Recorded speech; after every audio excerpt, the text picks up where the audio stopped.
teman-teman, selamat datang lagi di podcast yang kesekian di Andy Sydney Live. Jalan aja yuk. Oke, malam ini kita kedatangan bintang tamu yang lain ya.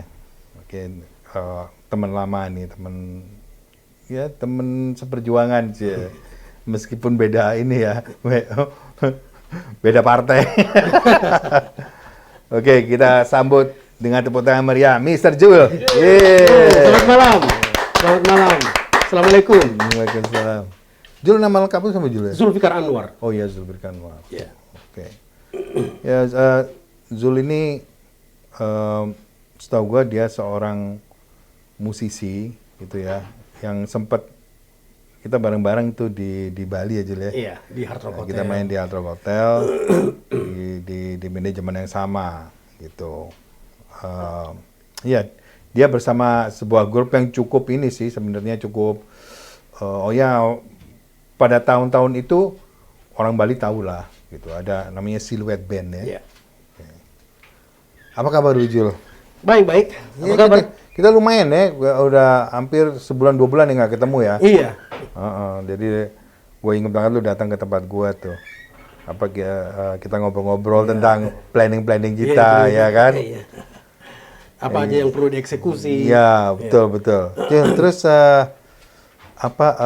gimana Jul? Keadaan lu gimana sekarang? Ya, baik-baik. Gue bisa lihat tuh you semakin sehat nih sekarang ya. Alhamdulillah, karena saya sudah 2 tahun berhenti merokok.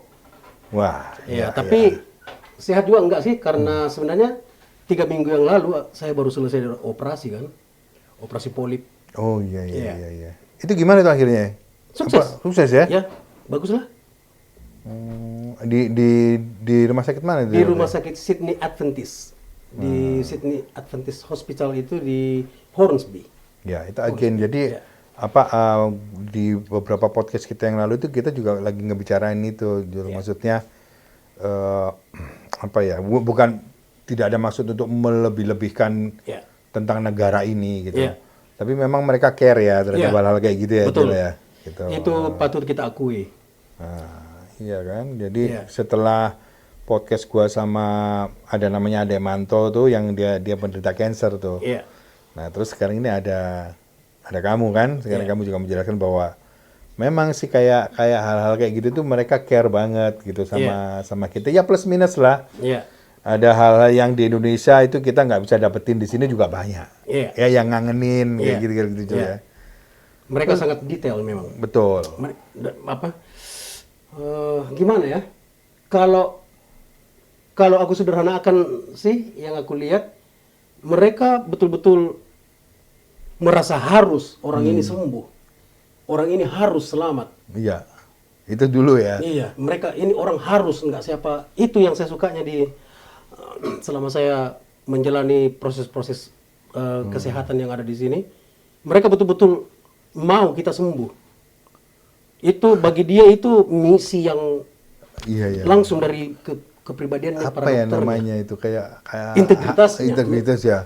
Hak asasi manusia untuk hidup itu ya. Let's get it done. Iya. Kalau di sana nggak tanda tangan dulu nggak dikerjain. Pokoknya memang asik memang. Lu mau sekarat juga. Iya. Oh my God. Asal Makassar ya gitu? Iya. Saya aslinya orang Bugis. Bapak saya orang dari Sinjai, tapi ibu saya orang dari Wajo, Sulawesi Selatan. Tapi kami semua berdomisili di Makassar. Tadinya saya sebenarnya lahirnya di Jakarta, Rul. Oh, oke. Saya lahir di Jakarta, di Kebon Jeruk. Lalu kemudian bapak saya kena serangan jantung. Bapak saya kerja di Ajudan Ali Sadikin di Jalan Merdeka Selatan ya. Ya Borobudur. Iya, yang di seberangnya istana. Oh iya di kantor ini toh maksudnya Gubernuran. Gubernur. Iya, kantor ajudan gubernur di situ. Kalau rumahnya di Jalan Borobudur kan ya. Oke, terus jadi di situ lalu kemudian setelah bapak saya meninggal, kakek saya juga pensiun karena kebetulan kakek saya juga adalah waktu masih zaman pra kemerdekaan, kakek saya komandan veteran. Komandan ya, yang akhirnya diabadikan namanya di nama jalan di kampung saya. Wow. Namanya Jalan Andi Maca Amirullah. Woi. Setelah pasca kemerdekaan, kemudian dia menjadi kepala daerah di beberapa, menjadi bupati di beberapa kabupaten. Nah, tapi setelah, singkat cerita, bapak saya meninggal, kami di Jakarta, terus kakek saya juga pas pensiun, kakek saya minta, kamu pulang aja, nggak usah di Jakarta lagi. Nah, jadi kami pulang ke Jakarta. Kami pulang ke Makassar, dari Jakarta pulang ke Makassar. Jadi sebenarnya saya domisili di Jakarta, cuma karena pas bapak meninggal, Terus kakek saya bilang, saya tidak percaya anak saya di sana dengan 5 anak. Jadi kakek saya yang langsung bawa saya pulang ke Makassar gitu. kakek ya begitu. Iya, kakek saya. Oh, jadi kamu masih ngalamin ya ada kakek ya pada saat itu ya? Iya, saya masih dibawa jalan-jalan, masih sering kebetulan sekali pas di samping tetangga di Jalan Latimojong itu, masih ada orang Belanda, yang sisa-sisa Belanda ya, tapi dia masih udah settle di situ. Saya masih sering kalau lihat pagi-pagi kakekku datang di situ, dia pakai bahasa Belanda, hey, Oh iya. iya. Tapi dulu saya masih kecil, lalu kemudian jalan-jalan di tengah kota, jalan-jalan subuh. Iya, Kebiasaannya orang-orang tua gitu kan, jalan-jalan Iya, subuh. iya. Saya masih lihat, saya masih ingat waktu itu.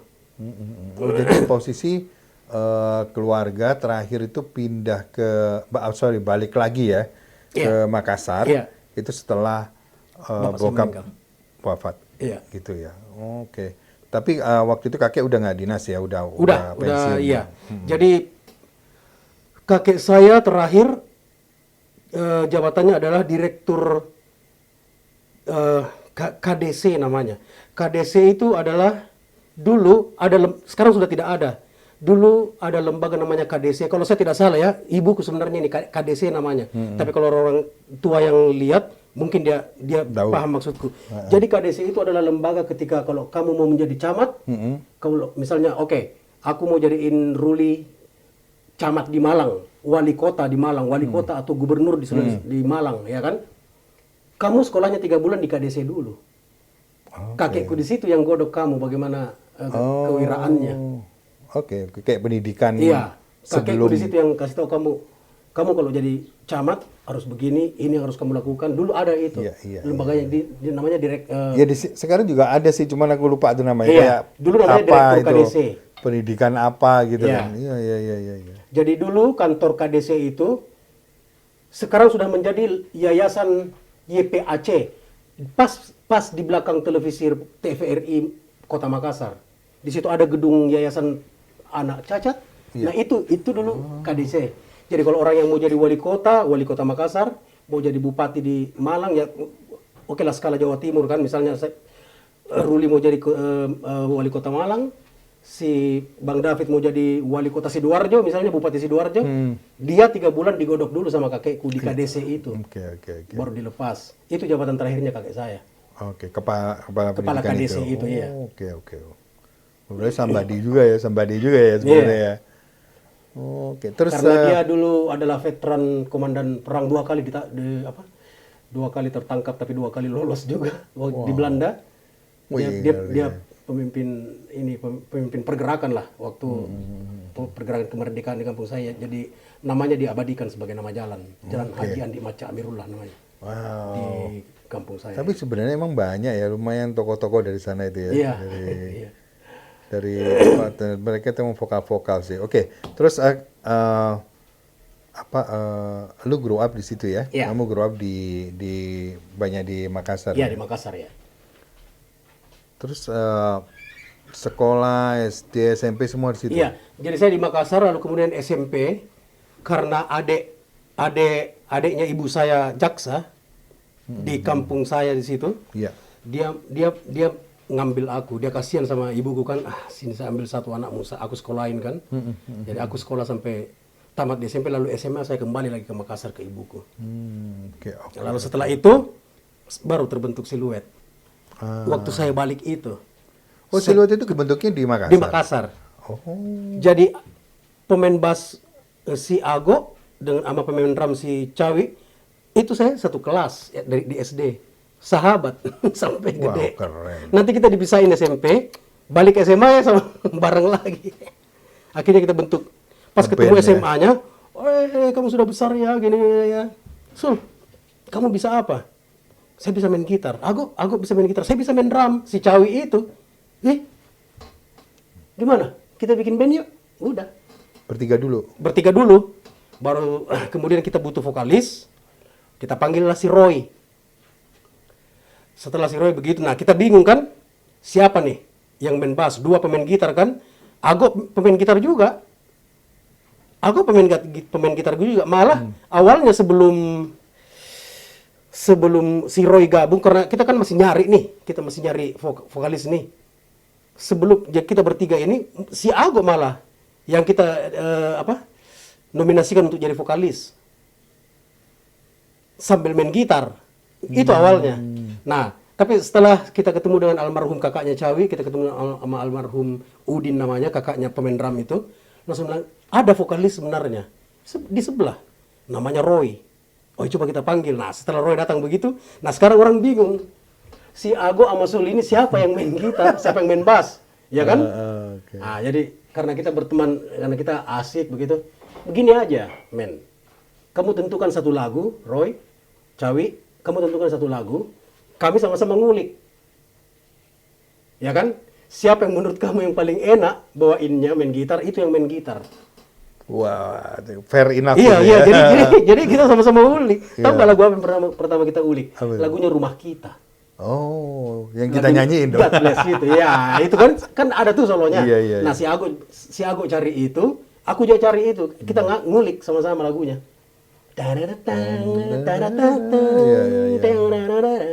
Ya kan? Pas sudah ketemu gitu kita latihan, oke Sul dulu yang main gitar. Sudah itu habis itu Ago. Akhirnya mereka sendiri sepakat, aku sendiri sepakat. Kayaknya lu yang cocok main gitar, Sul aku main bass aja. Oke. Gitu. Pemilihannya gitu dulu. Sebentar, kamu pakai keyboard ya waktu itu ya? Belum. Belum ya? Waktu awalnya. Nggak, maksudku Silhouette itu bukan double gitar kan? Bukan. Tapi ada keyboard. Keyboard, ya. Ya, oke. Ya. Oke, terus? Lalu kemudian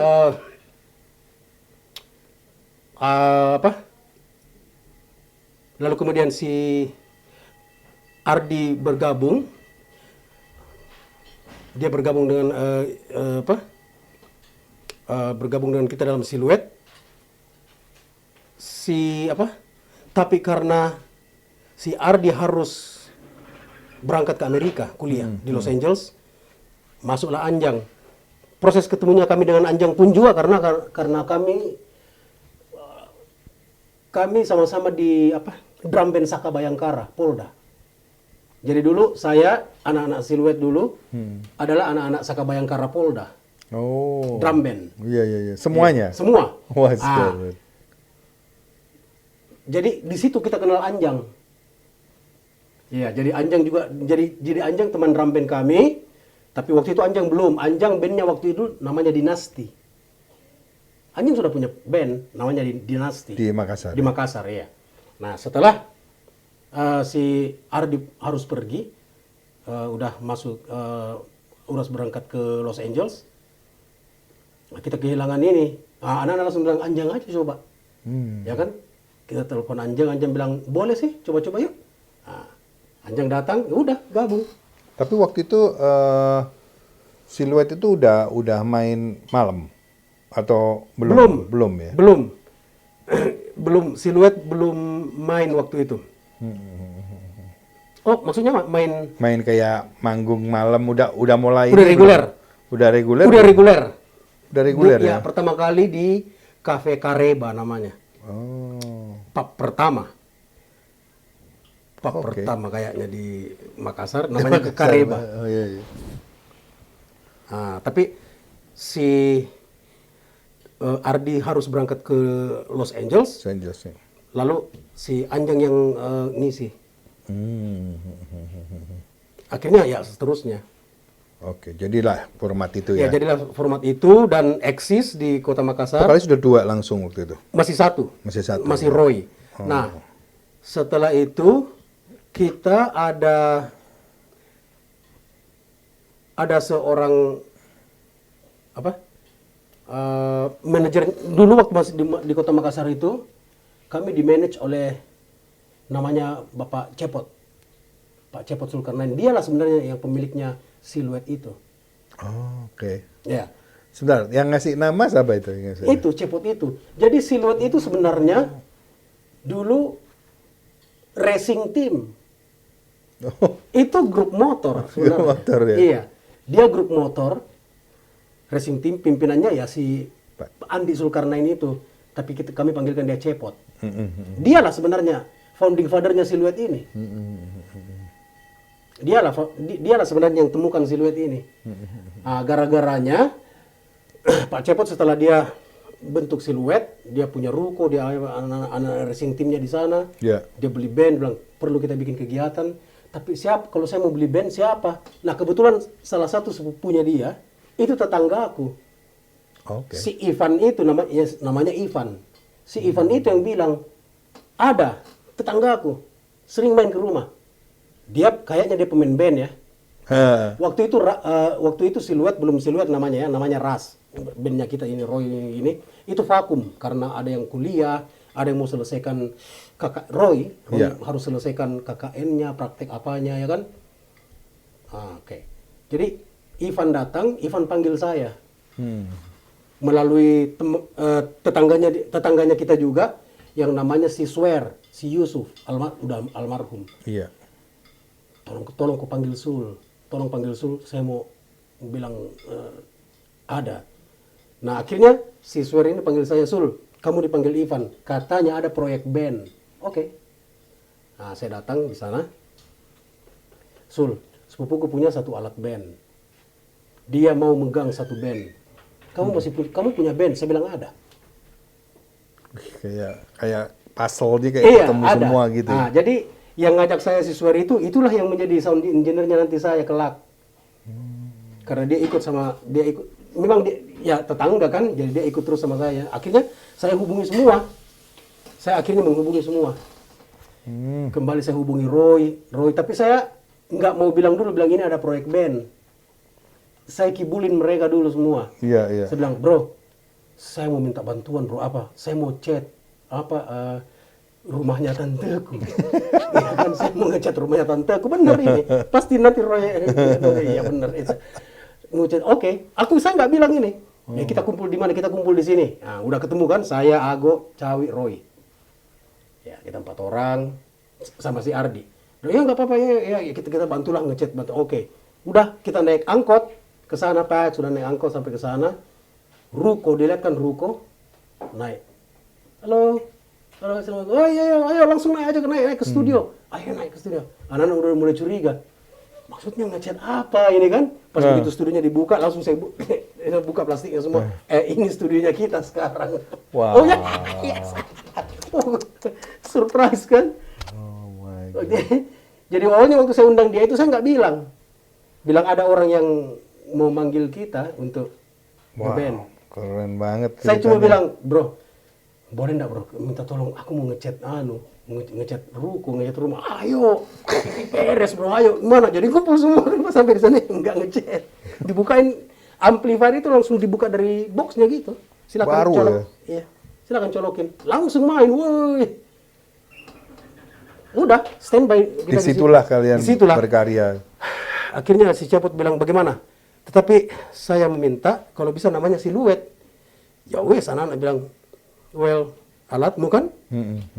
Maksudnya kamu yang temukan kita ya nggak masalah. Namanya juga oke sih ya. Komersil namanya. Iya, udah langsung pakai itu aja. Oke, setelah itu kalian masih tetap di Makassar ya?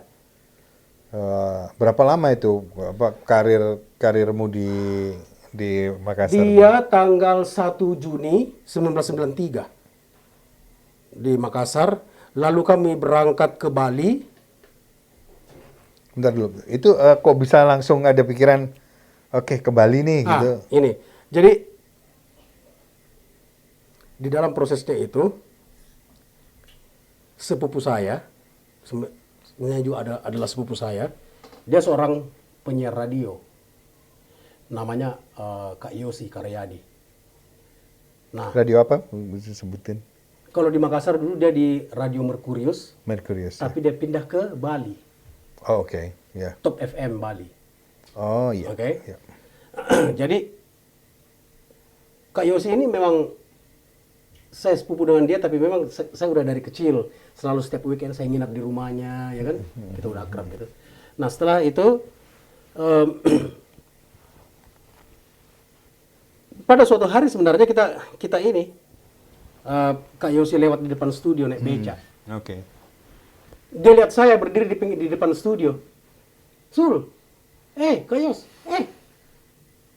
stop dia. Kenapa? Oh, saya ngeband di sini. Oh, jadi dia udah tahu saya ngeband bla bla bla bla bla. Dia pindah ke Top FM Bali, dikirim sama grupnya. Oh. MNC. Ya, iya. Dia MNC Group. Iya, MNC. Jadi dia dikirim untuk jadi general manager di Top FM Bali di Jalan Diponegoro di Matahari Denpasar Plaza kalau saya tidak salah. Ya, di situ. Di Jalan Diponegoro. Nah, Kak Yosi ini mau membuat program setiap minggu live on the air. Live on the air kan. Jadi dia berpikir, apa bisa ndak Sul ya saya bawa ke sini sama teman-temannya. Setelah Kak Yosi pikir-pikir, bisa sih anak-anak tinggal di sini di rumahku ya kan, rumah anunya dia, terus sebagian dia gini. Setelah dia set begitu dia telepon, Sul bisa ketemu. Kebetulan saya lagi di Makassar. Si juga istriku juga mau melahirkan. Oke. Jadi aku bersama Cawi. Saya Cawi sama Nemuin. Iya, temuin dia. Dia ceritakan gagasannya. Kamu mau enggak kalau mau pindah ke Bali? Begini, di sana sudah ada tempat rumah, tapi ya di sana baru kita usahakan nyari job. Tetapi yang jelas jobmu adalah main live di radio, langsung di radio. Anak-anak langsung berpikir, gimana ya, masih gini, kita masih berpikir 2 hari, ya kamu pikirkan dulu. Berpikir gini, akhirnya anak-anak putuskan, cabut deh.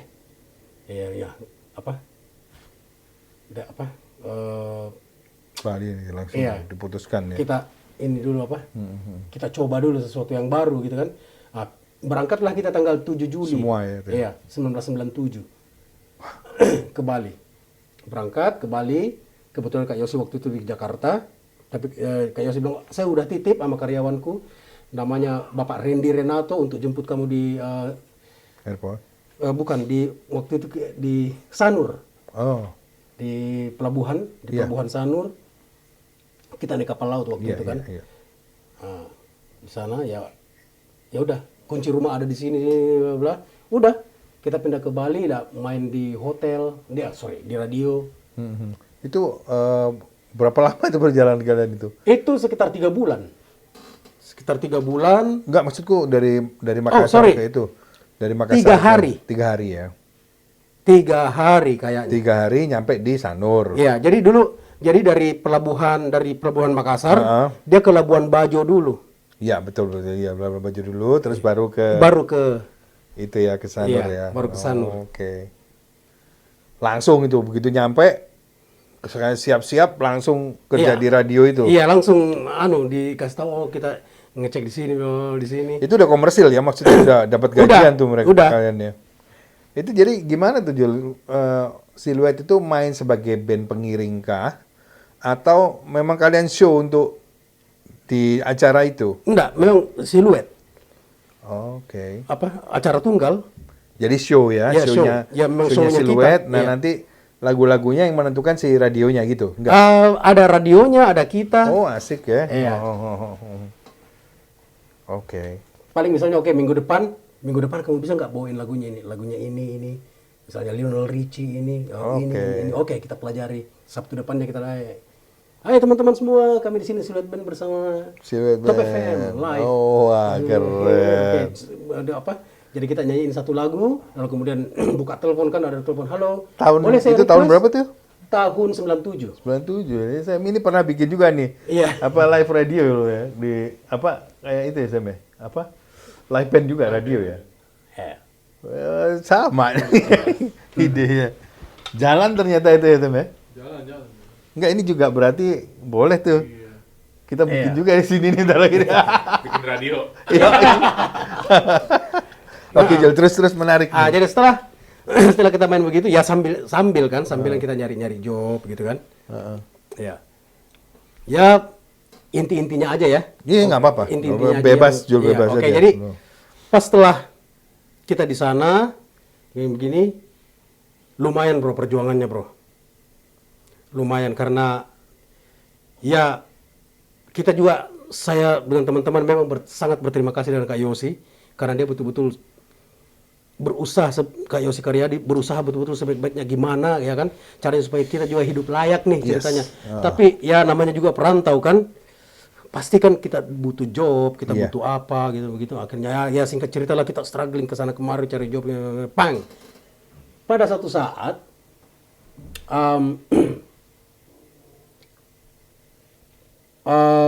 di Hard Rock Hotel itu ada band namanya Makumba. Jadi pimpinannya namanya waktu itu yang sempat in contact sama saya namanya Stefanus, Kak Steve. Steve Makumba kan. Steve Makumba yang kacamata itu. Iya. Ya. Jadi pada waktu itu kalau saya tidak salah ya 14 Januari. Jadi dia ini ada peristiwa yang saya jadi itu tahun 97. Enggak, tahun 98. Nah, tahun 98 Desember tahun 98 itu kita dapat job tahun baru, Rul. Ini menyedihkan sekali. Ini kita nggak ada duit ini, saya bongkar aja ya. Total dari utangnya kita semua itu saya ada utang 4 juta, teman-teman semua ada utang segini begini. Kita ada utang nih. Totalnya 22 juta kita punya utang. Kita bersyukur banget dapat job malam tahun baru dan dibayar, aduh saya lupa bayarannya berapa itu waktu itu ya, tapi banyak. Lupa. Tragis sekali ini, tragis sekali. Itu satu-satunya job yang bisa membayar utang kita, yang bisa membayar utang kita gitu loh. Hebat banget. Ya, tapi dengar dulu. Jadi namanya The Room Jungle. Dulu ada Room Jungle. Iya. Di sampingnya Double Six. Dulu ada namanya Room Jungle. Nah, dia yang mau pakai kita main. Atas dasar Bang Steve Makumba. Bukan, sorry. Sebelumnya ini, sebelum ini ya. Iya. Sebelum ini. Kebetulan dia lihat kita main, bilang, oke, saya mau pakai kamu di tahun baru. Mereka sempat lihat kamu main ya? Iya. Oke. Aduh, aku lupa berapa bayarannya. Yang jelas, wah itu harapan kita. Woi. Ya, sepotong ya. Saya salut juga dengan integritasnya anak-anak waktu itu. Dan selain saya bangga dengan diri saya ini, saya juga bangga sama anak-anak. Bukan main, bro. Yeah. Kita punya utang 22 juta, itu boleh loh kita lari. Kalau kita mau lari. Maksudnya kalau kita mau jahat ya, lari aja deh dari Bali. Boleh. Bisa, karena kenapa? Bisa maksudnya. Bisa, karena kenapa? Kalau karena bolehnya nggak boleh, bro. Karena kalau bolehnya nggak boleh, tapi bisa. Bisa ya. Itu bisa karena terus yang minjemin kita juga kan di sana di Bali dia nggak ngontrol-ngontrol amat. Itu boleh tahu nggak ngutang apa sih? Kos-kosan kan, kos-kosan, makan, rokok. Iya. Bener. Iya. Ya inilah bukan. Maksudnya ngutangnya untuk hidup. Iya, ya? untuk hidup. Ngutangnya untuk hidup. Bener ini saya buka aja. Tahu nggak, Rul? Ini rahasia aja. Sebenarnya beberapa saat ini. Jadi sebelum saya dapat tahun baru ini lebih pedisnya lagi. Kan udah nggak ada duit nih, Rul. Nggak ada duit. Saya Cawi lihat, mudah-mudahan Cawi nonton ini kalau diputar. Si Roy juga lihat. Saya sama Cawi kan serumah nih. Cawi itu anaknya nggak ada duit nih, ini loh, nggak ada duit. Jadi anaknya Cawi itu kesini cuma minta gula dengan air putih diaduk baru dia kasih minum anaknya supaya anaknya anggap aja susu masih bayi. Itu pertama. Oh jadi udah ada anak tuh? Iya, udah ada anak. Masih bayi, bukan bayi tapi ya masih kecil. Loh, tapi sorry, Siluet itu berangkat ke Bali pada masih bujang dong? Masih bujang, kecuali Cawi. Oh, kecuali Cawi. Cawi sudah ada anak bayi satu, namanya Fardan. Oke. Tapi dibawa ke sana ya? Iyalah, harus nonton dari Cawi ya. Jadi, itu Wih, saya berdua sama cewek, saya bilang, pedes. Anak-anak Wow. cuman air keran aja, pakai gula. Kasihan. Ah, saya lapar kan? Kita lapar nih, Rul. Saya lapar ini, Ini anak-anak lapar, tahu ndak? 7 orang Indomie 2. Airnya aja yang diperbanyak. Kami 7 orang. Indomie cuma 2 bungkus. Sikat aja, bro. Apa adanya? 7 sendok. 2 Indomie. Kuahnya di ember kecil aja. Itu udah keliling 7 orang ini. Orang lapar ini. Sumpah demi Tuhan, tidak ada ibadahku jadi, Rul.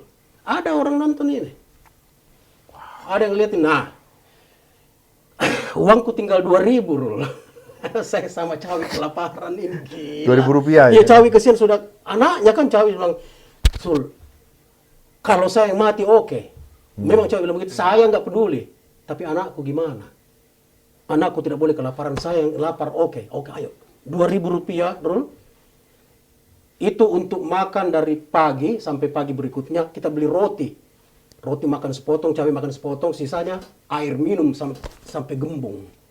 Sampai dia bertahan sampai sore. Ambil lagi sepotongnya roti. Gembung sampai subuh. Ngeri sekali kehidupan. Saya kalau masih ingat itu masih kadang-kadang masih emosional kan.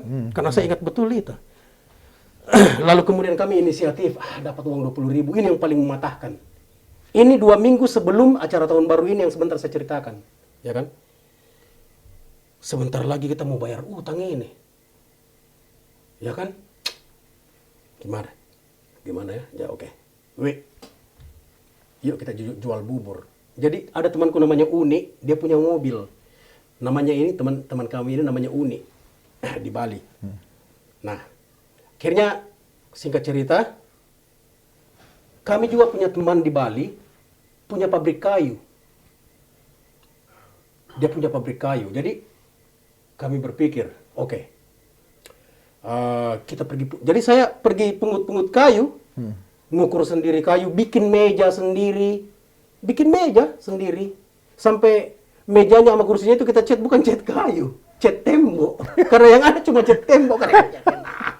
Cat tembok. Jadi kalau orang duduk itu melengket kapurnya, gila sekali. Betul-betul kurang ajar sekali anak ini. Saya sama cewek, tapi mau gimana lagi kan?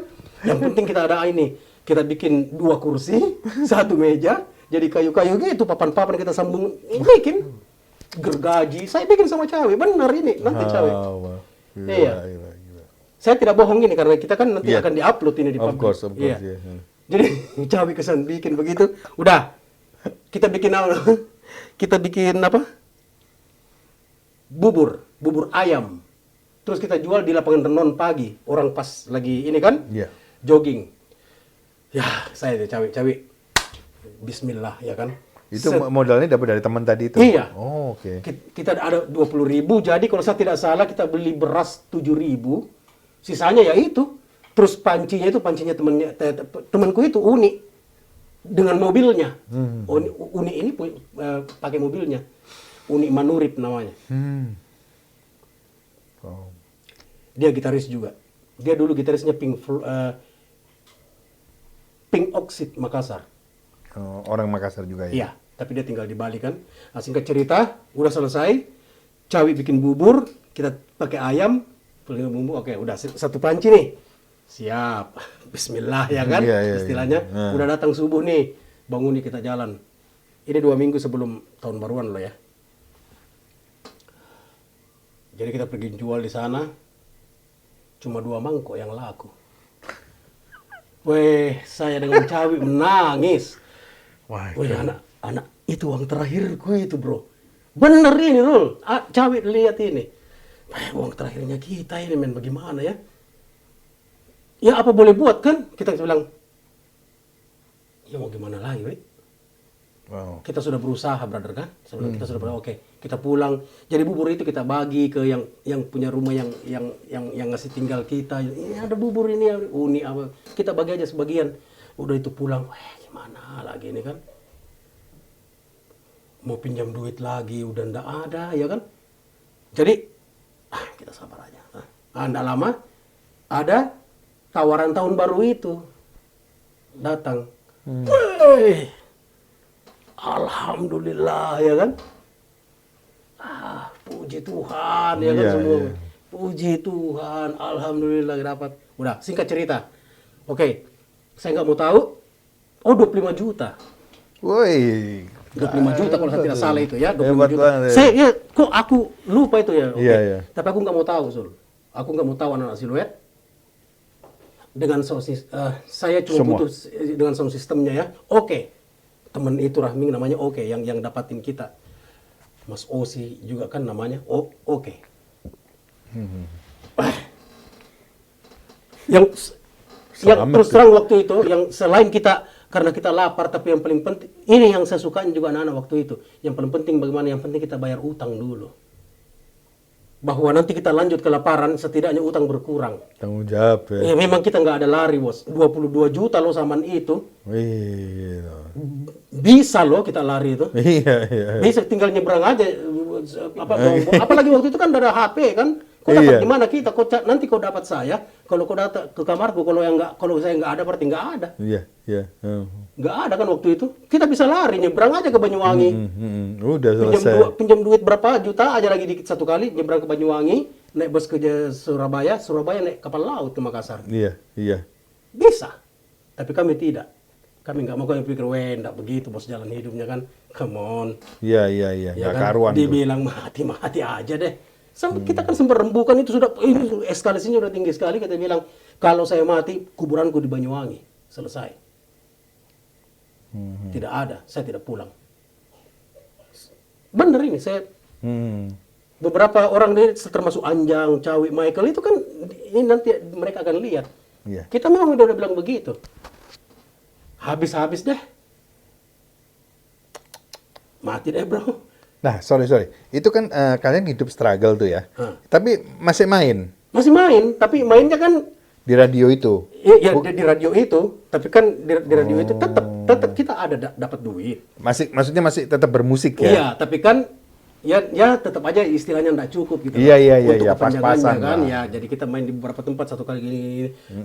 Waktu itu belum settle banget. Tapi hebat Nah, tuh, gila. pas tahun baru itu, udah dapat. Pasang alat ya. Singkat cerita nih ya, Rul. Iya. Ini yang paling mematikan. Ini nggak ada duit nih, Rul. Nggak ada duit nih, Rul. Kita nggak makan malam nih, nggak ada duit.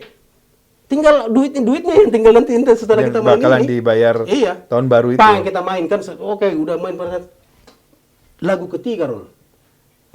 Jebol powernya yang kita sewa. Kita harus ganti juga. Aduh. Jebol powernya. Apa lu kira-kira ndak menangis? Saya sama Cawi sampai langsung ke ujung pantai. Saya bilang aja sekarang, saya sama Cawi duduk begini. Saya nangis, Cawi juga. Cawi ndak nangis, tapi Cawi kan yang sakit sekali kesian, ada anaknya. Dia anak bayinya dia yang dia pikir kan. Saya begini, saya duduk di pantai begini, tahu ndak apa saya bilang? Benar nggak sih ada yang namanya Tuhan ini? Saya kok kayaknya malam ini ndak percaya Tuhan ada. Saya bilang begitu di depannya Cawi. Wow. Saya tidak percaya Allah Subhanahu wa taala kayaknya ini. Wherever God di sana, saya tidak percaya. Kurang baik apa kita? Kita masih mau punya tanggung jawab untuk bayar utang, tapi kok masih dihalangi? Benar nggak sih ada Tuhan? Saya sampai bilang begitu di pinggir pantai itu. Bosnya langsung bilang, sorry Mike, saya tidak bayar. Lagu ketiga. Lagunya apa? Saya masih hafal. Easy Love. Lagu gua lagi. Phil Collins kan? Pas ini nepok. Blok. Tanggung jawabmu itu ya, bukannya Iya. tanggung jawabnya yang punya alat. Nah kita, karena kita yang sewa. Ais. Kita kan yang sewa sound system. Jadi siluet dikasih duit. Nih, 25 juta lu sewa sound systemnya. Dengan sound system, ya iya. Aku nggak mau tahu, lu datang dengan sound system. Ya kan kita sewa. Jebol powernya. Power nih yang jebol loh, mahal loh. Iyalah. Jebol itu. Weh, nggak tahu siapa yang harus kita salahkan. Nggak tahu siapa yang harus kita salahkan. Ngeri. Kamu nggak saya bayar gitu kata Iya. itunya ya. Iya. Nah. Udah. Anak-anak langsung bilang, oh kita tenang aja. pahit terus gue tidak ada harapan, tinggal ini harapannya kita kan. Untungnya yang pemilik utang ini, ya namanya dia pemilik utang, kita juga masih anu kan, dia mengerti, dia tahu itu kejadian. Oh gitu ya. Dia mengerti, bilang enggak apa-apa, kapan aja duitmu ada. Saya mengerti kok. Ya wong gimana saya mau tagih kamu, orang kamu sekarang aja sudah begini. Ya kita sama-sama resiko lah. Itu siapa juga yang punya rumah gitu, maksudnya yang lu utangin itu siapa? Iya, agennya kami di sana dulu. Oh, Namanya Pak Osi. Pak Osi, aduh, yuk ada adalah manusia yang mulia sekali, Pak Osi. Nah, iya. Oke, Benar. terus. Dengan Pak Sandi. Mereka berdua. Mereka nggak tagih kita. Baik kok. Mereka mengerti. Udah. Selesai bingung kita kan. Sudah, pokoknya capek gitu-gitu, sekitar beberapa hari begitu. Saya sampai sempat kayaknya hari tanggal 2-nya atau tanggal berapanya itu kan, saya jalan kaki, bro, kayak orang gila. Menurut saya sendiri, saya jalan sampai nunduk dengan harapan mudah-mudahan ada aja orang yang jatuh dompetnya, ada aja orang yang jatuh duitnya. Aku pungut deh sekalian. Saya jalan keliling Denpasar itu, jalan di Ponegoro, belok jalan Sudirman, Ramayana, muter-muter. Jalan kaki. Setelah beberapa hari kemudian, waktu itu kan kita nggak punya telepon, jadi kalau siapapun yang mau nelfonnya di studio radio. Halo, ya, bener ini Radio Top FM. Oh ya betul. Iya ini saya dari perwakilan Makumba Band. Nama saya Steve. Ya kan? Nama saya Steve. Vokalis si Budi Bone ini yang vokalis, iya Budi Bone yang Makumba, tapi yang kontak kami itu Steve namanya. Steve, oh ya, kalau bisa saya bicara sama siapa? Boleh saya ketemu dengan saya? Oke, datang aja ke Top FM Radio kan, datang aja ke Top FM Radio, nanti saya panggilkan. Jadi kita lagi di rumah ini kan, si Bang Randy itu datang. Bro, ada perwakilan band yang mau ketemu sama kamu, ntar dia datang di studio. Mau datang nggak? Bilang iya.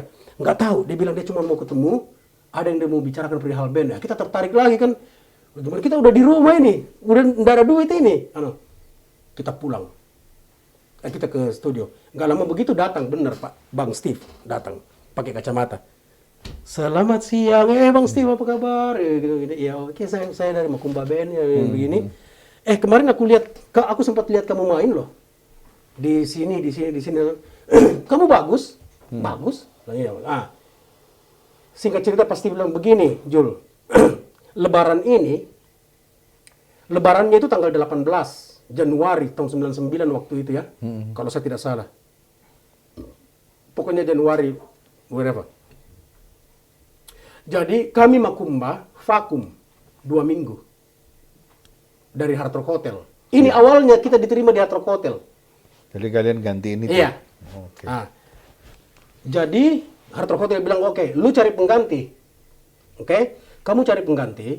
Tapi saya harus audisi dulu. Manajernya namanya Andika Gautama. Andika itu West Side My Music. bro, Andika. Andika itu. Iya. Ada di sini. Iya. Dari Hard Rock Hotel. Ya, Hard Rock Hotel. Iya. Gitu.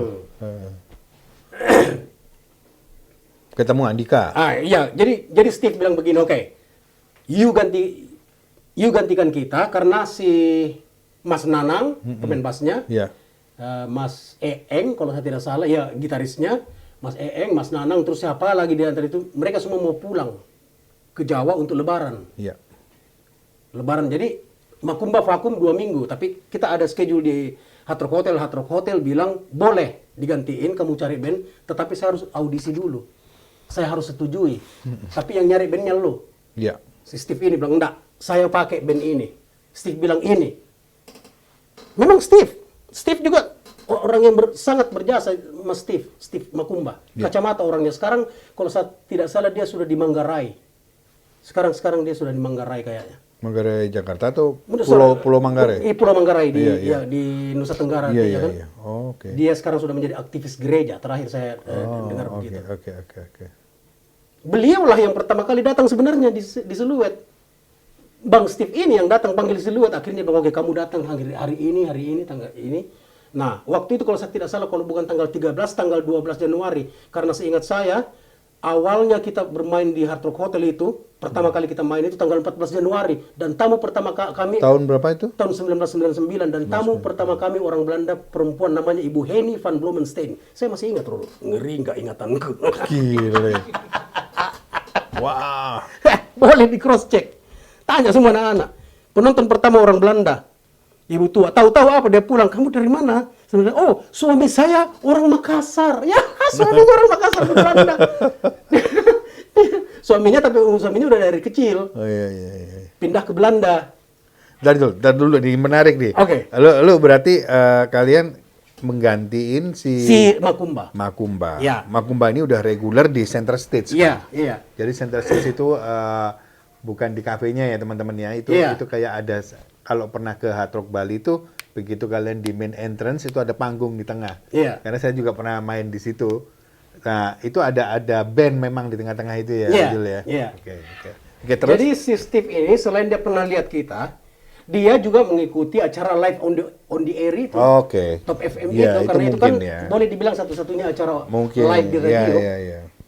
Itu si Steve ini. Jadi tapi selain itu, Steve ini adalah sahabat dari dua penyiar Top FM, namanya Pak Kris dengan Bung Randy Renato. Bung Randy Renato dan Bung Kris ini sahabat, dia berteman dengan Pak Steve, termasuk dengan Kak Yosi juga. Yang sepupu saya yang bawa ini, mereka saling kenalan lah. Iya. Jadi Pak Steve sebenarnya ini memang sudah cukup merasa bahwa wah ini sudah relationship-nya kita udah bisa bertanggungjawabkan karena betul.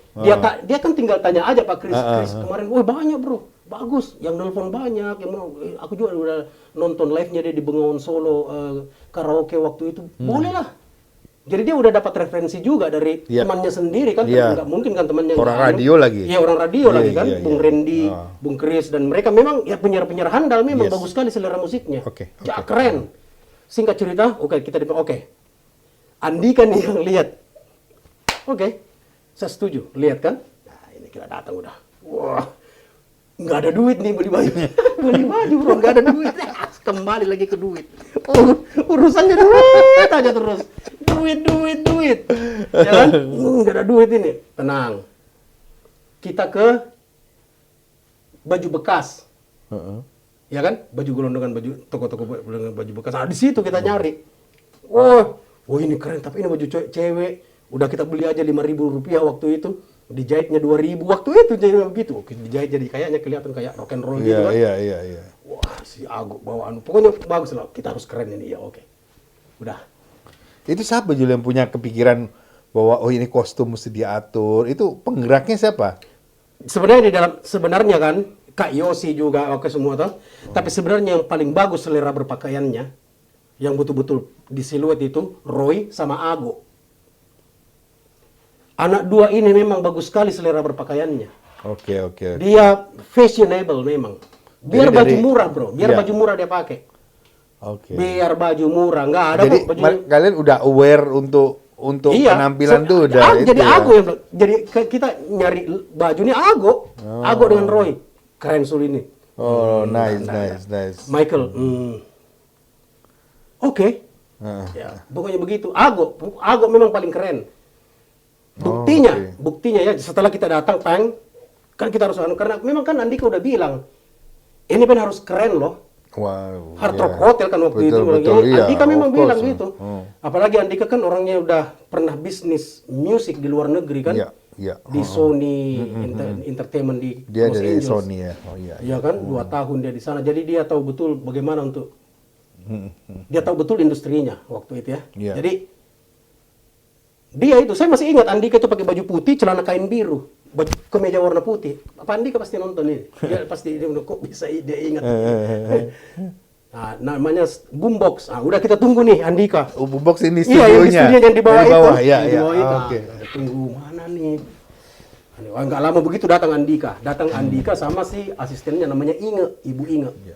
Kacamata kan? Yes. Istrinya Mas Dodi yang bass.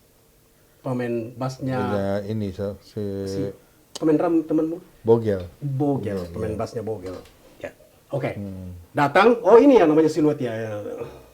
Andika gini-gini kan.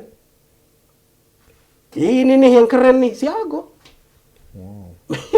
memang dia bagus. Ago itu waktu dulu kita masih miskin, dia udah keren. Meskipun dia miskin, dia masih keren. Memang Ago paling bagus sekali, tanya semua. Tanya semua fans-fansnya siluet dulu. Ago yang paling Roy, cakep, memang mau nggak ada duitnya, kayak memang keren. Dia pintar sekali pilih anunya. Gestur badannya dengan baju ininya pintar sekali. Pas gitu ya. Pas. Sampai begitu masuk Andika bilang, ini nih, ini aja standarnya ya. Ini nih, funky. Nih, funky banget. Aku ingat Andika yang keluarin itu istilah di kita, wah ini funky banget.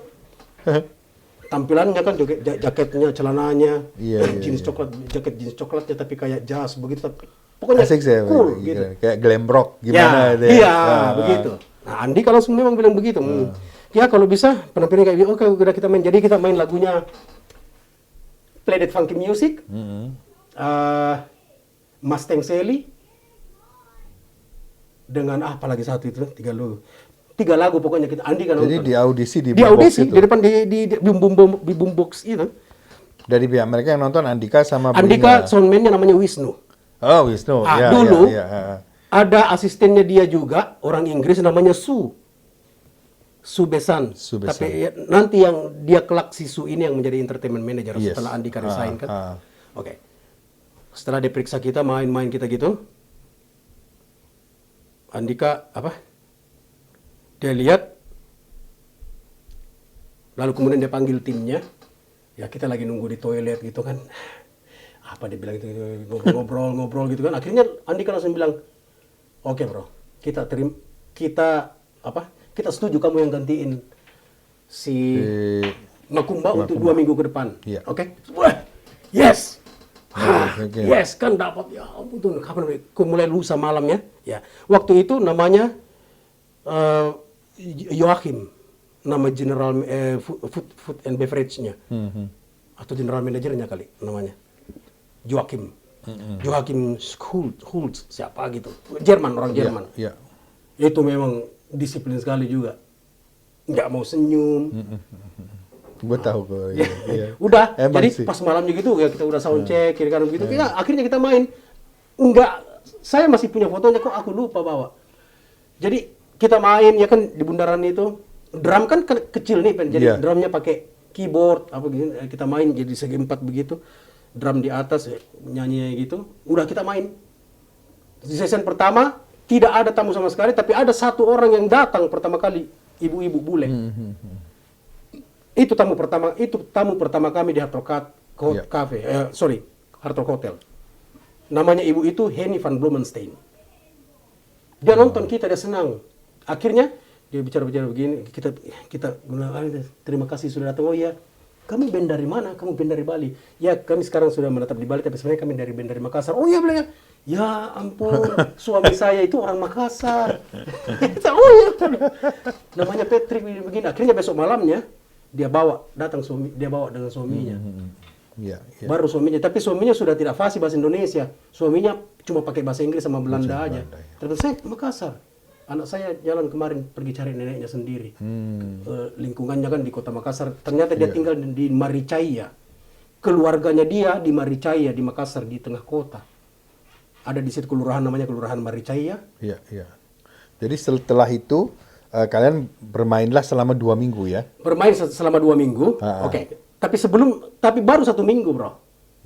Joachim langsung datang ke kita dengan Andika. Andika dengan Joachim datang ke kita. Kamu tertarik main untuk selanjutnya di sini? Oh iya bos. Mau bos. Bener bilang ya oke, aku kasih kamu schedule ya. Bilang iya oke. Jadi setelah Makumba kita main Senin, Selasa, Rabu. Makumba, Kamis, Jumat, Sabtu. Minggu band reggae.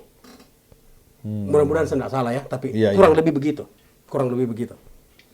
Kita main. Itu bulan Januari ya, Februari. Kemudian Setelah dia kontrak 1 bulan dulu. Dia kontrak 1 bulan dulu. Itu kalau nggak salah kan baru buka juga kan? Hard Iya Rock baru Hotel. buka memang. Iya. 1 bulan dulu lagi. Setelah Iya. 2 minggu itu, kamu mau main nggak untuk 1 bulan ke depan lagi? Iya, Saya kasih iya, kontrak. Satu bulan dia masih lihat, meledak siluet, Wow. booming siluet. Terus kalian main di kafe juga Nah, kan? iya. Nah ini booming. Sementara ada cerita yang lucu sekali nih, Grul. Iya, Lucu iya. sekali ini. Booming, bang, ya kan? Langsung Joakim bilang, saya kontrak kau jadi home band sekarang.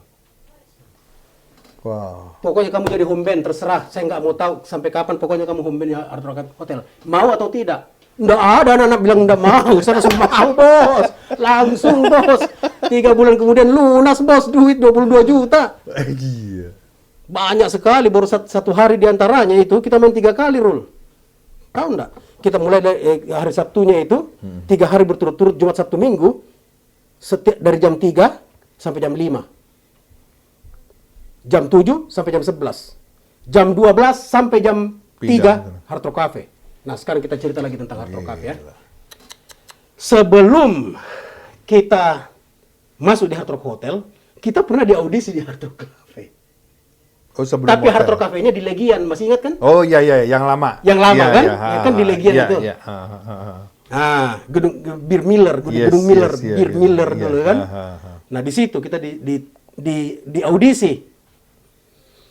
Itu kita nyanyi di situ, kan? Bang, mati lampu. Mati lampu. Jadi kita disuruh pulang. FB manajernya itu namanya Pak Bagus. Ya kan, Pak Bagus saya teman di Facebook, pasti dia lihat ini. Ada adiknya, sepupunya kan banyak sekali saya Iya, iya. kenalan dengan temannya dia, sepupunya dia di Facebook. Dia akan lihat saya ini ngomong.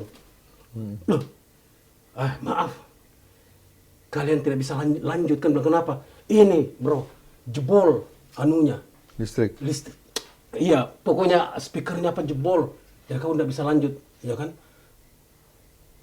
Masa beliau, waduh. Ini baru lagu pertama belum selesai jebol kan? Nah waktu itu general manajernya namanya Pak Hans. Iya. Pak Hans. Jadi kita percaya ini Rul. Padahal sebenarnya kita diusir. Itu sengaja dimatiin lampunya, kita diusir.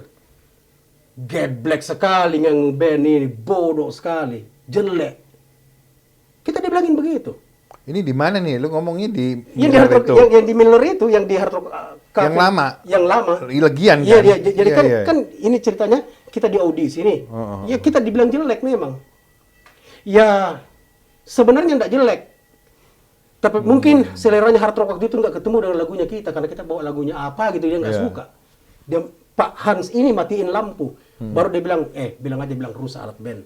Tapi kalau dia bilang rusak alat band, kita berpikir waktu itu, kok kembali speakernya nyala pakai DJ, iya kan? Oke, ternyata Pak Hans, saya tidak mau pakai itu band, jelek. Bener ini, Pak Hans Arumal namanya. Terus wakilnya dia namanya Pak Mohan Pohan, tapi yang ngomong sama kita itu adalah Pak Bagus. Pak Bagus ini sebenarnya Pak Bagus ini baik Pak Mohan orangnya. ini yang Malaysia itu. Iya, yang India Iya. itu. Weh, itu oke, terus Ya, oke. Pak Bagus ini baik orangnya. Nah, ya, tapi dia memang orang bilang sorry, enggak rusak, sorry ya, tidak mau anu. Tetapi sebenarnya Pak Bagusnya bilang ke agennya, kita enggak ini bro, enggak tertarik dengan ini band, Iya. ya kan? Oke, itu tahun 97, beberapa bulan sebelum, belum tahun 98. Oh tidak, tahun 98. Itu tahun 98. Beberapa bulan setelah yang saya masuk di Hard Rock Hotel ini, kita kan Hard Rock Cafe pindahkan di depan, di pantai, di belakangnya Hard Rock Hotel. Yes. Di belakangnya Hard Rock Hotel kan. Nah, waktu pindah, karena siluet booming, jadi siluet dikasih schedule lagi main di Sand Island-nya, di pantai buatannya. Oke. Di Sorenya kan. Sorenya kan, kita main. Nah, setiap sore Pak Hans dengan Pak Mohan ini ngopi di balkoni belakang. Ya otomatis kan dilihat siluet kan. Pak Hans ini dia nggak tahu bahwa yang main di depannya ini orang yang dia usir. Dia nggak tahu. Pak Hans ini awalnya dia nggak tahu. Bilang ini band yang kita usir tahun lalu. Ya kan dia awalnya dia belum tahu. Jadi dia minum gitu. Pas ada acara begitu kita yang ngisi. Jadi dia nonton, serius nonton. Oh kita nonton, pas nonton begitu kita main. Kebetulan memang ya bagus. Bagus sekali antusias penonton kan. Si Pak Hans ini langsung bilang. Pak Hans bilang, siapa anunya ini? Bosnya kan? Barangkali bisa. Saya mau coba. Dia hubungi si Andika. Dik, bisa ndak aku pakai bandmu ini? Ya kan? Andika bisa, tetapi setelah Hard Rock Hotel. Iya. Karena sebenarnya kan mulainya Hard Rock Cafe itu jam 10. Oke, jadi lu di pada saat itu jam 10-nya lu main di kafenya ya? Di hotelnya. Oh, Masih di hotelnya. Di hotelnya. Jadi di Hard Rock Hotel itu kami main jam 7 sampai jam 11. Nyambung ke Hard Rock Cafe jam 12 sampai jam 3. Tapi gua sebenarnya ingat, sorry Bang, gua ingat tadi, jadi waktu kita break tadi, orang yang pernah nolak lu di itu ya, Legian itu ternyata iya, namanya Pak Hans Pak Hans Arumau. itu ya. Iya.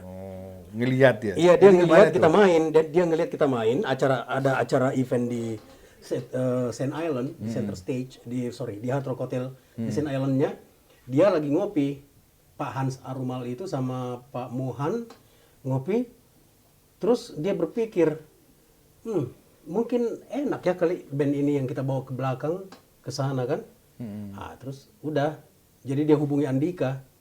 Andika bilang boleh aja sih, jadi Andika kabari kita kan. Guys, Hard Rock Cafe tertarik, gimana? Ya udah ayo, kita atur aja kan yang jelas jamnya gimana. Bla bla bla bla gitu, akhirnya jadi. Mereka sepakat, jam 7 sampai jam 11 di Hard Rock Hotel. Jam 12 sampai jam 3 di ini. Nah, dalam perjalanannya itu baru Pak Hans tahu. Bilang, oh band ini yang aku usir dulu. Dia sendiri ngakui. Enggak, saya memang yang matikan lampu. Aku yang matikan lampu karena ya maaf, memang penampilanmu malam itu nggak nyambung dengan audiens, dengan apa yang kami inginkan di konsep Hard Rock Cafe yang di Legian itu waktu itu. Nah, sekarang ini, ini deh. Pas. Ini nih yang Hard Rock Cafe banget kalau menurut saya. Waktu dulu itu enggak. Waktu pertama kamu lihat. Bisa gitu itu. Bisa Dalam gitu kehidupan ya. itu. Bisa gitu ya. Akhirnya setelah dari Hard Rock Cafe itu, ya kita nyebrang, akhirnya yang datang, meledak. Banyak sekali orang akhirnya semua Hard Rock Cafe Korea tertarik. Sampai dia pertamanya, awalnya kan Hard Rock Cafe Korea dengan Malaysia yang ingin, Thailand. Akhirnya Korea yang pertama. Habis dari Korea, baru kita ke Thailand, baru ke Kuala Lumpur. Oke. Itu main di Hard Rock Iya. Cafe-nya ya. Salah satu yang di Thailand hotel juga ya. Hard Rock Cafe, ya sama. Cafe. Di Hard Rock Cafe ya. Di Hard Rock Cafe-nya, tapi kita tinggalnya di Hard Rock Hotel. Iya. Ya kan? Jadi Hard Rock Cafe, di Hard Rock Cafe semua. Iya. Nah terus, dari situ juga akhirnya kami main di Hard Rock Hotel. Lalu kemudian ada salah satu seorang produser dari Amerika, namanya Dr. Jin. Dr. Jin. Oh, kamu bawa ya itunya ya? Iya. Ya, boleh itu. Ini kontraknya. Ini surat pertamanya beliau. Masih kamu simpan ya? Masih sampai ini surat pertamanya beliau. Hai, jadi pertama kali kita main di sana. Iya. Pertama kali kita main itu di sana, ini namanya Dr. Jin. Oke. Anunya. Jadi waktu pertama kali kita main di sana. Ini apa ini ya? Email ya? Email. Iya. Email yang aku print. Jadi semua emailnya di setiap negara. Dia jelaskan bilang, oke, perusahaan saya lokasinya ada di Amerika, South America, Central America, Mexico, the USA, Canada, Europe, Near East, including the United Kingdom, Germany, Baltic, Spain, Sweden, Turkey, and Far East, including Nepal, Thailand, Philippines, and Singapore. Dia Perusahaan besar. Memang dia perusahaan besar. Itu kayak label gitu ya? Iya. Oke. Chairman and Chief Executive Officer SNA Incorporate. Oke. Tapi namanya untuk divisi musiknya dia di sini di Los Angeles, California, Fresno Street. Oke. Namanya Saint John Entertainment Worldwide. Oh, iya. Jadi kalian ditawarin untuk Berrekaman. join bareng di labelnya itu Iya. ya? Awalnya kami nggak, Jadi kami didatangi di Hard Rock Hotel. Hai, apa kabar? Nama saya Jin, ini kartu nama saya. Kalau kamu tertarik, saya suka lihat kalian begini. Oke. Jadi saya Jadi orangnya waktu itu di Bali. dia ke Bali, di Bali dia nonton kita. Oke, Dia jadi datang langsung liburan, ya? terus dia langsung dia kasih nomor begitu. Terus anak-anak bilang, why not kan? Bilang, sayangnya saya sudah mau pulang. Pesawat saya sebentar ini, jadi saya nggak bisa lama-lama sama kamu nih. Kartuku kan. Saya iseng 3 hari berikutnya saya iseng email. Hai, Dr. Jin, apa kabar? Oh ya oke. Oh ya kebetulan kami nanti akan main di. Dia bilang saya akan ke Bali bulan Juli 2022. Dia bilang begitu. Waktu itu Piala Dunia. Iya. Piala Dunia Jepang Korea kan? Iya. Yang Jepang Korea itu. Oke. Oh sorry Dr. Jin. Kami saat itu kami main di Thailand, kami udah ada kontraknya, kita main di Thailand. Oh di Thailand mah Pattaya. Oke kalau begitu aku akan datangi kamu. Saya pikir enggak mungkin kan. Benar dia datang bro. Dia sewa. Jadi dia dari Amerika ke Singapura, dari Singapura dia ke Thailand. Dia sewa yang ruangan apartemen yang paling mahalnya Hard Rock. Penthouse-nya gitu. Ya, penthouse-nya di atas itu yang kalau saya tidak salah 1 malam 30 juta waktu itu. Gila, ya. Yang berapa ribu dolar gitu. Iya, iya. Tahu enggak, hanya untuk 5 jam. Untuk ngobrolin ini. Wow. Sambil makan ini. Jadi dia datang, udah itu pulang tutup, dia langsung ke bandara. Sampai tengah malam dia langsung dari Pattaya itu naik taksi ke Bangkok. Di Bangkok terbang balik ke LA. Gila. Dia sewa penthouse itu. Tanya anak-anak siluet. Anak-anak siluet nanti akan lihat. Hanya untuk ngobrolin itu. Ya, tapi akhirnya ya ada karena satu dan lain hal. Lalu kemudian kontraknya datang. kami pelajari. Nah, kami minta tolong lagi ke Andika. Yang waktu itu Andika sudah bukan di Hard Rock Hotel lagi. Oh iya. Dia sudah buka usaha sendiri. Di situ. Lalu Andika yang kami bawa ke Surabaya. Waktu itu kami main di Surabaya, terus kami bahas kontraknya di Surabaya kan. Jadi di Surabaya main di mana waktu itu? Di apa lagi namanya nih? Jalan Maijen Sungkono. Maijen Sungkono yang Di hotel kah atau di dalam? yang dibawa Oh ini Desperate. Lotus ya. ada kafe di situ namanya Lotus dulu. Iya. Kafe kecil sih. Iya.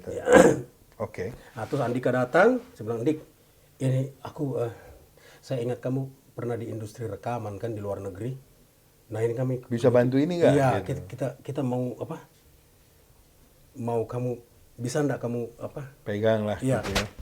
Garap kamu punya kontrak ini kamu. Oke, Ya maaf oke. kami nggak terlalu tahu dengan rekaman dengan luar. Oke boleh. Andika lalu datang, Andika yang langsung baca, Andika langsung figure out. Oke, suruh maunya ini begini bagus ini. Ini bagus banget. Oke, begini kita balas sekarang. Jadi langsung aja kita ke warnet waktu itu. Andika langsung Masih balas. warnet ya? Iya, langsung dia balas pakai bahasa. Ya. Andika udah tahu banget kalau yang gitu-gitu kan. Iya. Dia balas begitu. Oke, udah besoknya dia pulang. Kita tunggu lagi jawaban begitu. Tapi karena berbagai macam tabrakan kan schedule-nya kita dengan Hard Rock, apa dan sebagainya, pendanaan yang tidak jelas, bagaimana akhirnya akhirnya terkatung-katung nggak jadi. Oh gitu. Iya. Tetapi kami sempat rekaman. Ya, kami sebenarnya nggak tahu ya. Siluet ini mungkin memang tidak ditakdirkan untuk rekaman. Kami sebenarnya sudah direkaman juga di Jakarta, diproduseri sama Pak Handoko. Oh iya. Dari Colors di Muara Karang, Iya. Colors Studio. Pak Handoko itu yang produseri kami. Kami udah bikin lagunya, udah selesai albumnya, udah selesai apa itu, terus kami balik tanggal 12 Maret. Jadi tinggal video klip nih. Jadi kita udah bikin video klip di Bali. Tapi nanti kita bikin video klip lagi satu, baru dirilis kan. Jadi udah selesai mastering itu. Singkat cerita, mulai dari tanggal Desember, Januari, Februari, Maret, April, Mei kami ke Jakarta lagi untuk remastering, bersihkan semua. Udah selesai nih album nih, Rul. Sama Pak Handoko nih. Dikasih 20 juta waktu itu ya. Bilang, lu mau nggak tinggal di Jakarta 20 juta 2 minggu gini-gini. Ini duitnya, yang penting kamu rekaman di sana. Siap. Kita langsung berangkat waktu itu ya. Naik bus. Ada satu lagu aku selesaiin di bus karena belum cukup kan lagunya. Terus itu, nah kita pulang tanggal 12 Mei. Tanggal 12 Mei itu kita lewat di Jembatan Semanggi, stop.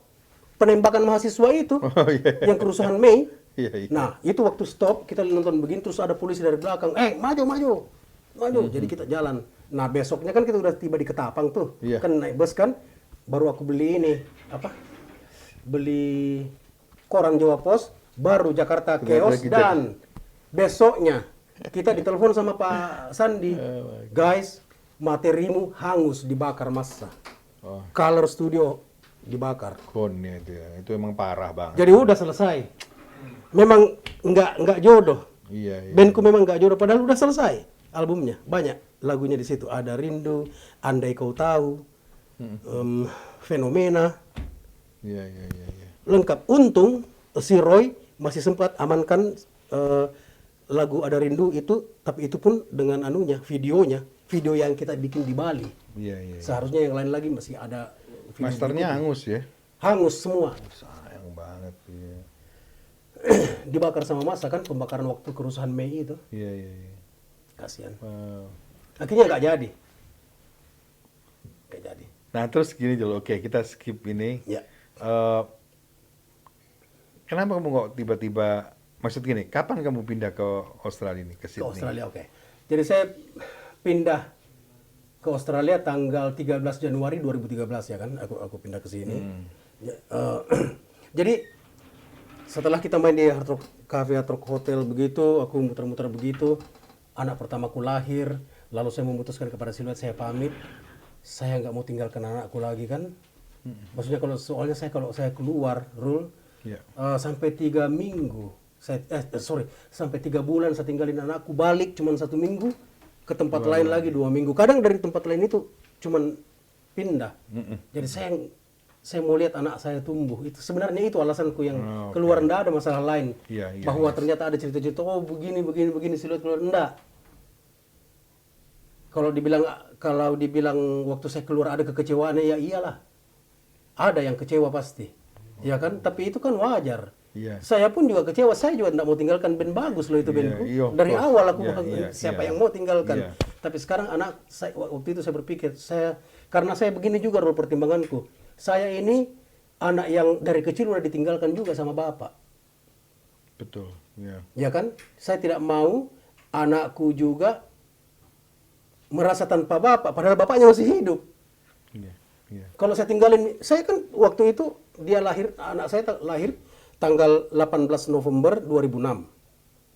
Desember, dia pulang Desember, dia baru bisa terbang pulang ke Desember, kan dia melahirkan di sini, kita pulang Desember. Tanggal 1-nya itu aku berangkat ke untuk 3 bulan kemudian pulang cuma 2 hari ketemu anak, aku berangkat lagi ke Kuala Lumpur. 3 bulan, pulang lagi ke sini cuma 2 hari. Jadi aku berpikir, nah, setelah itu, Pulangnya ke Sydney ya kamu waktu itu? enggak, pulangnya ke Bali. Oh, ke Bali. Kan anakku udah tinggal di Bali. Iya, iya, iya. Istriku setelah dia melahirkan, dia balik ke Bali kan. Iya, iya. Jadi ketemunya cuma 2 hari. Wah, waduh, langsung bilang, saya nggak mau. Nggak worth it ya. Iya, anakku saya nggak mau. Iya kan? Iya, iya. Nah, setelah itu, anak kedua saya lahir, saya kesini lagi. Sambil nunggu anak kedua lahir, saya jalan-jalan ke Sydney, saya lihat pulang anak sekolah. Bagus sekali kan. Lalu kemudian saya tertarik, saya bicara-bicara sama istriku. Nah, bagaimana pendidikan anak di sini? Wah, jauh lebih bagus, jauh. Ya gitu kan. Perlindungan anak juga di sini.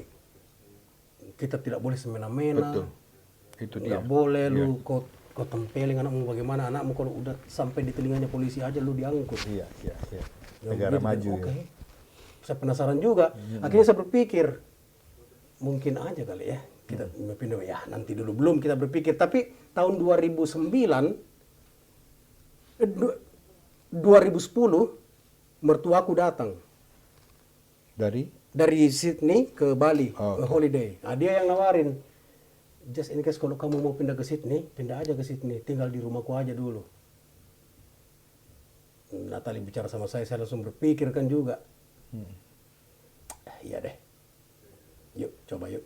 Iya, iya. Maksudnya gini kan, toh juga anak saya semuanya lahir di sini.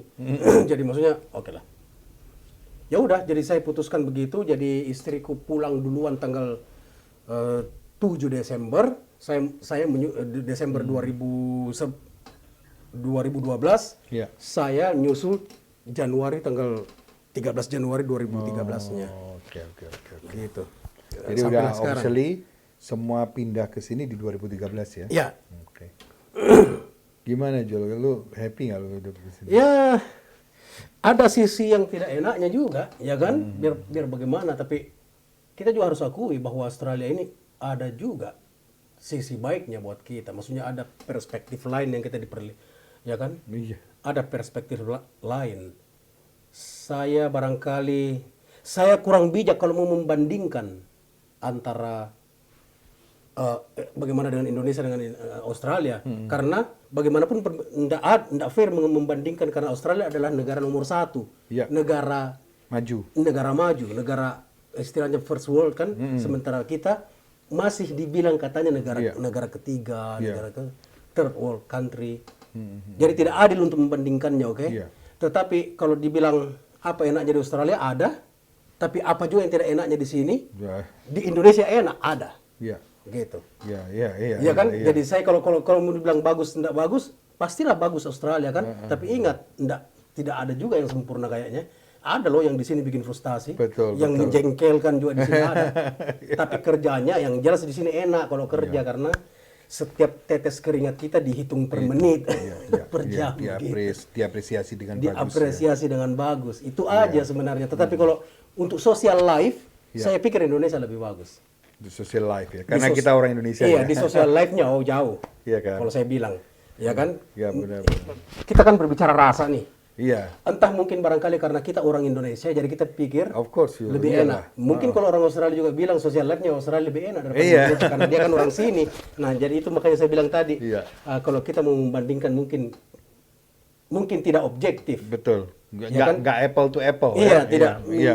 tidak objektif, karena ya tergantung dari gimana, ya kan? Iya. Terus ini Jul, lu ada keinginan nggak untuk suatu hari nanti ada reuni dengan siluet gitu? Iya, saya memang sudah ini. Gitu ya. Iya, kami sering kok bicara-bicara, bro, kapan mau pulang? Sebenarnya kami sudah hampir reuni dulu tahun 2019, itu aku udah rencana. Saya udah rencana, Michael tapi COVID kan. Iya. Akhirnya semua batal datang. Aku kan dapat batal datang, nanti aku pulangnya tahun 2002. Tapi Michaelnya nggak bisa. Michael kan di Amerika. Iya. Oke. Anjang di Amerika. Saya di Australia. Yang lainnya di Indo. Ago di Makassar ya, Cawi di Makassar sama Ago, si Roy di Bali. Tadinya sebenarnya itu kita lagi ngomong-ngomong untuk bagaimana caranya saya ketemu di Bali, baru bareng-bareng kita semua bareng pulang bikin konser tahun 2019 rencananya kita, atau tahun 2020 kayaknya. Oh iya, rencananya kita mau pulang tahun 2020, tapi kita rencana ini tahun 2019. Tapi aku masih ingat itu tahun 2019 itu kebakaran besar. Dulu pernah kan kebakaran. Iya. Nah, setelah kebakaran Di besar sini. masuk Covid kan? Iya. Ya kan, Iya. selesai kebakaran besar baru Apa, masuk bushfire itu ya? Iya, bushfire. Nah, itu jadi enggak jadi, tapi sekarang ini anjang lagi yang di Amerika dengan si Iya. kita baru ya, tapi pastilah. Iyalah, itu harus itu. Iya, pasti. Jadi gini Jo, kalau gua tarik tadi benang merah dari cerita lo itu emang cukup menarik sih. Bahkan mungkin kalau di filmin itu keren kali ya itu ya. Jadi apa? Sebenarnya cerita inspiratifnya Indonesia itu yang tadi yang saya cerita yang sebut masih banyak. Iya, of course. Gue yakin itu. Masih banyak. Karena gue lihat aku lihat itu secara pertemananmu ya dan teman-teman siluet itu yang benar-benar berangkat dari nol ya. Dan pertemanan yang apa ya, yang nggak kalian rencanakan gitu. Maksudnya ya memang teman SD lah, teman beda kampung doang kayak gitu-gitu ya. Keren banget. Kekompakan juga, bro. Kekompakan. Anjang pulang kan? Iya. Anjang kan sebenarnya orang yang berada. Anjang kan lihat. Anjang ini status keluarganya dia orang berada. Bapaknya jaksa dan semua saudara-saudaranya adalah dia berada. Jadi dia sebenarnya Anjang waktu itu tidak terlalu kesulitan secara ekonomi. Iya. Cuma Anjang tetap ingin mau berpait-pait sama kita. Dia nggak mau. Iya. Jadi begitu dia dikirimin duit sama mamanya, bapaknya 350.000. Aku masih ingat itu. Banyak waktu itu 350.000. Tahu nggak? Anjang bagi lo duit itu. Hebat. Bro, aku dapat 350.000, bro. Nih kita beli tempe dulu, kita beli itu. Nah ini sisanya kita beli rokok. Benar, 350.000 buat dia. barangkali kalau kamu mau sisi perjuangannya, kamu bisa dapat dari band-band lain. Tetapi kisah-kisah yang integritas kita seperti ini, kita tidak lari di tengah utang, integritas, kita bisa lari, ya kan? Lalu kemudian duit ada ini, Indomie 2 dibagi 7 dengan soundman, 7 Itu gue mau sendoknya. Men. kasih highlight tuh, ntar di Gila. video lu itu juga itu. Mie 2 bungkus dibagi 7 Bagi gitu ya. 7. Jadi bagaimana supaya banyak ini? Oh airnya aja dibanyakin baru dicampur garam sedikit. Ngeri, makan bro. Sadis, weh. Ditunggu dulu sampai gemuk itu Indomie kan 2 baru ya sikat bro. Anak-anak ketawa-ketawa aja bilang ya sakit hati gitu tapi enggak. Hebat. Tapi anak-anak bilang, bro jangan mundur. Jadi apa? Si Roy, struggle anak-anak itu semua jadi ini. kayak lucu aja gitu ya. Iya. Wow, luar biasa. Nah, Itu sekarang gini Jol, kayak passion lu sekarang nih, lu kan udah dari sini, lu udah berkeluarga, Iya. lu daily life lah udah Iya. kan. Gua tahu lah rutinitas kita itu di sini Iya. gitu. Tapi gimana? Lu passion musik lu masih ada nggak? Saya masih ada. Gitu ya. Passion saya masih ada. Tetapi saya harus akui, waktu dan intensitasnya bakal sudah berkurang. Iya. Ya, seperti kau tahu sendiri kan, di Sydney ini kayaknya waktu sempit sekali ya. Betul. Cepat sekali berlalu. Maksudnya, mungkin karena begini, karena di Sydney, di Australia ini, hampir semuanya kita harus lakukan dengan sendiri. Iya. Jaga anak sendiri, jemput anak sendiri, cuci piring sendiri, nyetrika baju sendiri semua. Betul. Nyetrika baju diri. Kalau di Indonesia bro, you punya dapat ada uang 3 juta, 2 juta 500 per bulan sewa pembantu. Jadi. Lu ndak masak, lu ndak menyapu, lu ndak apa. Tinggal bangun ngopi, pergi ke teman. Banyak waktu. Benar. Tapi di sini ndak. Kamu mau pergi ngopi, masih ada piring kotor. Betul. Ya kan? Masih ada cucian, masih ada setrika anak-anak sekolah. Wih. Hebat. Ya? Jadi Tapi kalau ternyata kita bisa gitu ya. Iya.